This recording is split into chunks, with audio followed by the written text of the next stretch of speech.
आज की मेरी व्याख्यान का विषय है समाजशास्त्र का विषय क्षेत्र, अर्थात समाजशास्त्र के अंतर्गत किन किन चीज़ों का हम अध्ययन करते हैं उसके बारे में हम लोग इसमें बात करेंगे। समाजशास्त्र का क्षेत्र, इसे इंग्लिश में कहते हैं स्कोप ऑफ सोशियोलॉजी। जैसा हम जानते हैं कि प्रत्येक विषय का अपना एक विशिष्ट क्षेत्र होता है, तो यही बात समाजशास्त्र पर भी लागू होती है। समाजशास्त्र का भी अपना एक विशिष्ट क्षेत्र है। जब हम समाजशास्त्र के क्षेत्र की बात करते हैं तो हमें ये ध्यान रखना चाहिए कि समाजशास्त्र के क्षेत्र की समीक्षा और इसकी विवेचना दो संप्रदायों द्वारा की गई है, और इन संप्रदायों का नाम है स्वरूपात्मक संप्रदाय, जिसे इंग्लिश में फॉर्मलिस्टिक स्कूल कहते हैं,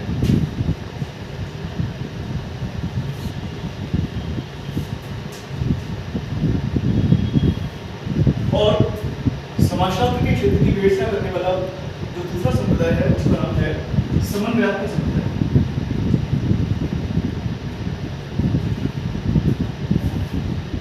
इसे इंग्लिश में सिंथेटिक स्कूल कहते हैं।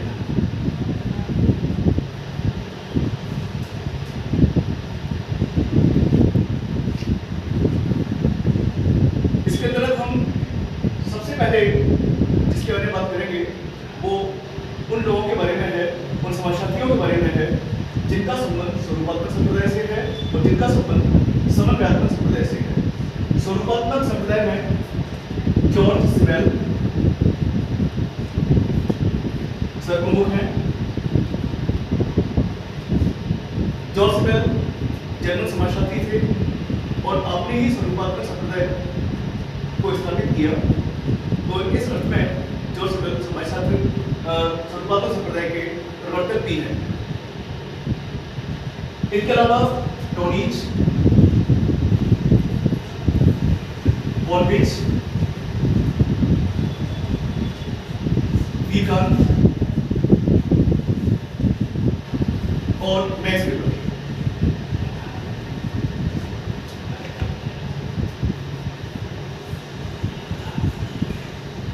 कहने का तात्पर्य है कि ये पांच समाजशास्त्री वो समाजशास्त्री हैं जिनका संबंध स्वरूपात्मक संप्रदाय से है और जिनकी ये मान्यता थी कि समाजशास्त्र सामाजिक संबंधों के स्वरूपों का अध्ययन करता है। सामाजिक संबंधों के स्वरूपों का अध्ययन करता है। सरल अर्थ में हम ये कह सकते हैं कि जब मानव समूह में रहता है, समुदाय में रहता है, तो वह लोगों के संपर्क में आता है और उनके साथ अंतःक्रिया करता है, इंटरेक्शन करता है, और उसकी अंतःक्रिया सबके साथ एक जैसी नहीं होती, उसके संबंध सबके साथ एक जैसे नहीं होते। कुछ लोग उसके साथ घनिष्ठ रूप से जुड़े हुए होते हैं और कुछ लोग ऐसे होते हैं जो संबंधित तो होते हैं लेकिन उन लोगों के साथ में व्यक्ति की उतनी अधिक घनिष्ठता नहीं होती। कुछ लोगों के साथ में व्यक्ति के मित्रवत संबंध होते हैं तो कुछ के साथ में दुश्मनी के संबंध होते हैं। तो स्वरूपात्मक संप्रदाय की जो प्रमुख मान्यता है वो ये कि सामाजिक संबंधों के विभिन्न स्वरूपों का अध्ययन समाजशास्त्र के अंतर्गत किया जाता है।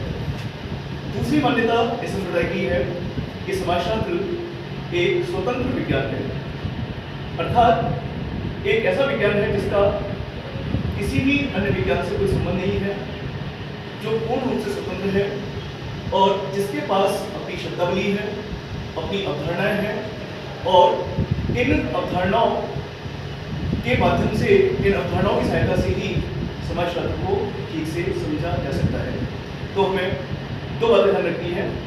एक बात तो ये कि स्वरूपात्मक संप्रदाय का ये मानना है कि समाजशास्त्र एक स्वतंत्र और विशिष्ट विज्ञान है, और दूसरी मान्यता इस संप्रदाय की ये है कि समाजशास्त्र के अंतर्गत सामाजिक संबंधों के विभिन्न स्वरूपों का अध्ययन किया जाता है। अब हम बात करेंगे समन्वयात्मक संप्रदाय। इसमें तीन नाम प्रमुख रूप से हैं। Sorokin, Hobhouse,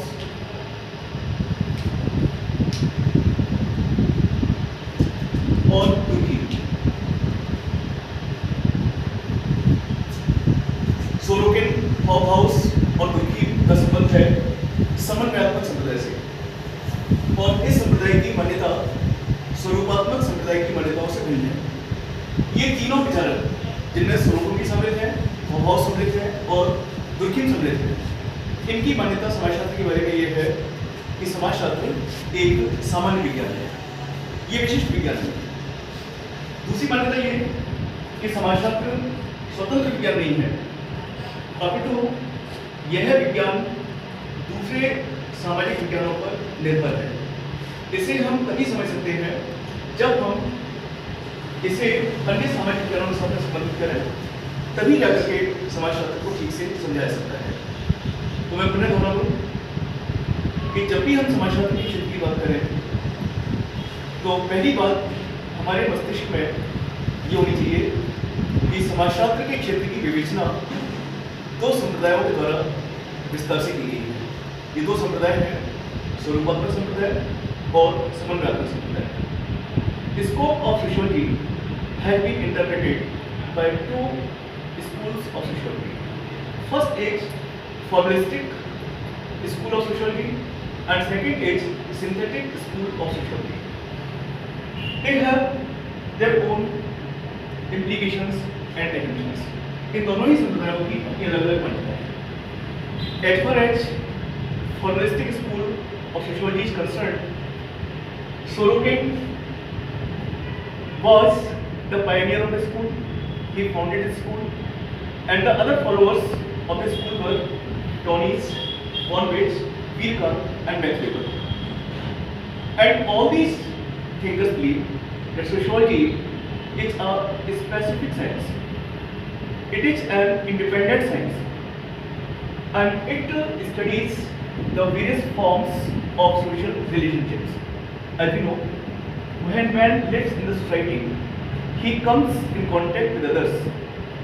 He makes interactions with others, and which interactions are not alike. Some of the people are his friends, while some others are his enemies. So both the types of persons join him when he lives in the society. This school of sociology believes that sociology studies the various forms of social relationships. Now let me come to the synthetic school of sociology. Synthetic school of sociology is also a very famous school of sociology, and the followers of this school are Sorokin, Hobhouse, and Tukey. The implications or assumptions of the school are different from the assumptions and implications of the formalistic school of sociology. These thinkers believe that sociology is not an independent science, it is a dependent science. For its meaning, for its proper understanding, it depends on the other social sciences like economics, political science, social psychology, anthropology, etc. Now, they believe that sociology is a general science, it is not a specific science. Sociology cannot be understood exactly until and unless it is linked with the other social sciences. If we want to read it, if we want to understand it separately, we can't. This is the assumption of the synthetic school of sociology. So in this way, we should keep in our mind that there are two schools of sociology, formalistic school of sociology and the synthetic school of sociology, that have interpreted the scope of sociology. Their assumptions and implications are different. Formalistic school believes that sociology is a specific science. It is an independent. It needs not to be linked with the other social sciences. And the followers of the synthetic school believe that sociology